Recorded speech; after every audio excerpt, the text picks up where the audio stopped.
Menstruation অর্থাৎ মাসিক ঋতুস্রাবের সময় যদি অত্যধিক পেটে ব্যথা হয় তাহলে ডায়াগনোসিস করতে হবে এন্ডোমেট্রিওসিস হয়েছে কিনা। আজকাল এন্ডোমেট্রিওসিস খুব কমন।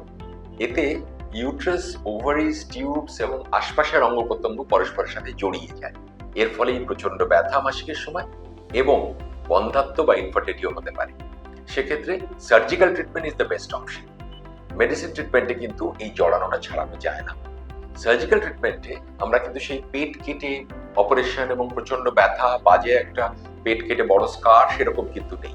আজকাল এটা আমরা ল্যাপারোস্কোপিক্যালি করি, যার নাম কিহোল সার্জারি বা মিনিমাল ইনভেসিভ সার্জারি, কয়েকটা ছিদ্রের সাহায্যে।